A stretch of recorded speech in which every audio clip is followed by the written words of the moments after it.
नमस्कार, मेरा नाम है सुनीता त्रिपाठी और मैं एक टीचर हूँ।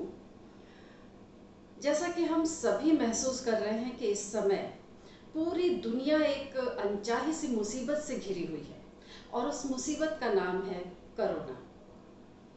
ऐसा लग रहा है जैसे सारी दुनिया थम गई हो, सारे कामकाज रुक गए हों। लेकिन क्या धरती ने घूमना बंद किया है?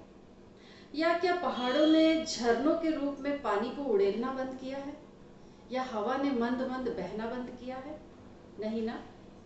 ठीक उसी तरह एक प्रजाति और है जिसने अपना काम नहीं रोका है, और वो प्रजाति है सिखाने वालों की, पढ़ाने वालों की, यानी टीचर्स की। और टीचर का काम रुकना भी नहीं चाहिए। इस काम में कोई बाधा ना आए, इसलिए मैंने भी YouTube पर अपना एक चैनल शुरू किया है जिसमें मैं केमिस्ट्री के लेसन्स पढ़ाया करती हूँ। लेकिन इस वीडियो में बात केमिस्ट्री की नहीं, कुछ और करेंगे। कहते हैं कि हर सिक्के के दो पहलू होते हैं। ठीक उसी तरह कोरोना के भी दो पहलू हैं। इसने जो बुराई तो बहुत की, इसने नुकसान तो बहुत किया, लेकिन जिनकी सोच सकारात्मक होती है उन्होंने इसमें एक दो अच्छाइयाँ भी ढूंढ ली हैं।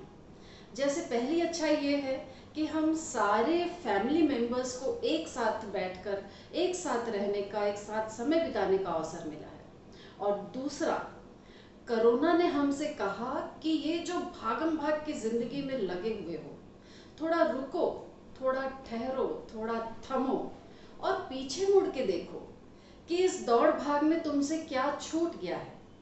और जब मैंने भी रुक कर देखा पीछे, तो मुझे बहुत शिद्दत से ये महसूस हुआ। ध्यान में तो रहता था हमेशा, लेकिन मुझे ये महसूस हुआ मैं हमेशा से जो चाहती थी वो काम करने का अवसर अब मिल गया है। मैं हमेशा चाहती थी कि जब मैं क्लासरूम में जाऊं तो सिर्फ केमिस्ट्री ही ना पढ़ाऊं, सिर्फ किताबी ज्ञान ही ना दूं।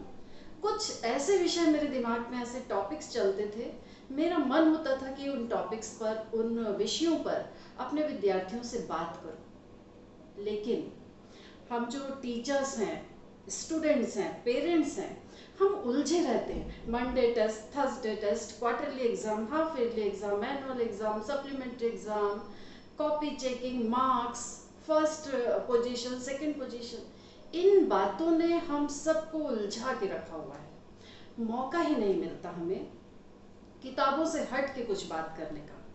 तो मुझे लगा ये प्लेटफॉर्म बहुत अच्छा है कि इसमें मैं जो मुझसे छूट गया है, जो विषय छूट गए हैं, उन विषयों पर मैं बात कर सकूं। तो आज हम बात करेंगे हमारे देश के राष्ट्रगान पर, और विशेष रूप से ये बात कि राष्ट्रगान को गाते समय जो छोटी मोटी हम गलतियां करते हैं उनकी तरफ ध्यान आकर्षित करना मैं चाहती हूँ, ताकि वो गलतियां हम ना करें।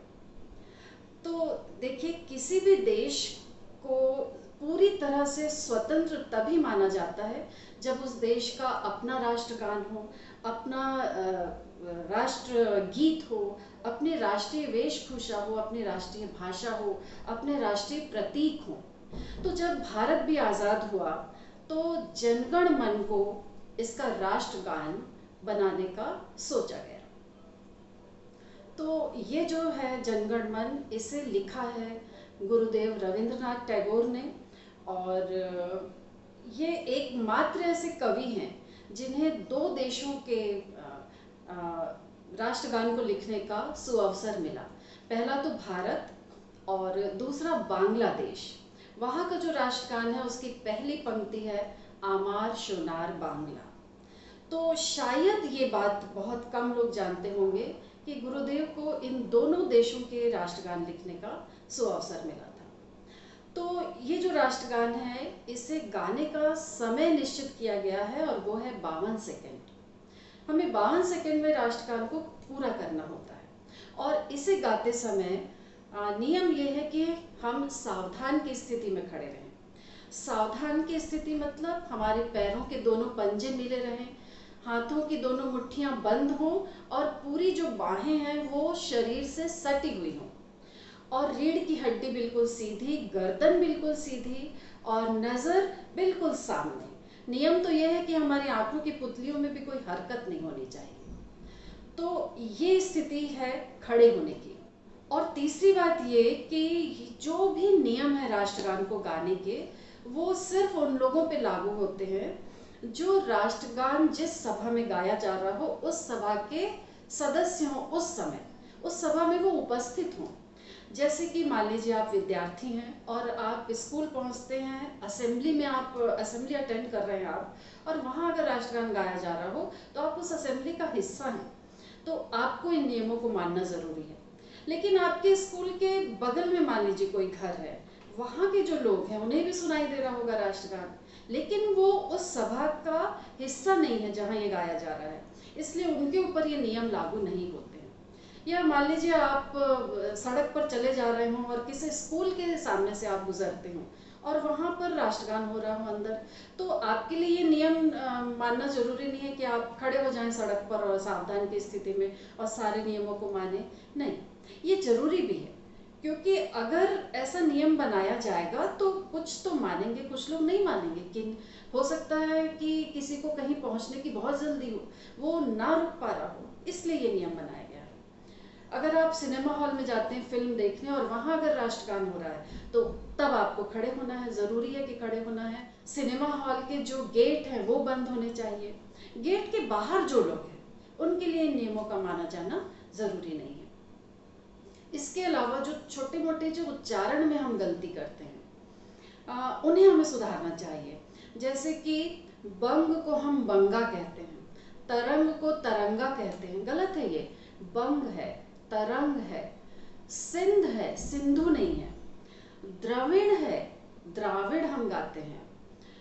द्रविड़ मतलब जो साउथ इंडियंस होते हैं उन्हें द्रविड़ कहते हैं, द्राविड़ नहीं है।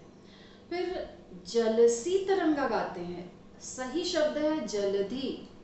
जलधि यानी जिसके पास जल की निधि है, यानी समुद्र की बात हो रही है यहाँ पे। जलसी मेरे ख्याल से मीनिंगलेस कोई सा शब्द है, या शायद मुझे नहीं मालूम उसकी मीनिंग। इसके अलावा आशीष सही है, श में छोटी की मात्रा, तो आप वैसे ही उच्चारण करें आशीष, आशीष नहीं। तव है, तव शुभ, तब नहीं है, वह वन का, ये सही है, तब नहीं। तो ये कुछ गलतियां हैं जो हम उच्चारण की किया करते हैं। सावधान की स्थिति में जब हम खड़े रहते हैं तो इधर उधर देखना या हिलना डुलना ये सब मना होता है। तो आशा है कि अब आप जब भी उस सभा में उपस्थित होंगे जिस सभा में राष्ट्रगान गाया जा रहा हो, तो इन नियमों का पालन करेंगे, इन बातों को याद रखेंगे, और राष्ट्रगान जब भी गाएं तो पूरे गर्व के साथ गाएं, जोश के साथ गाएं और सही गाएं और सच्चे भारतीय कहलाएं। धन्यवाद। जय हिंद।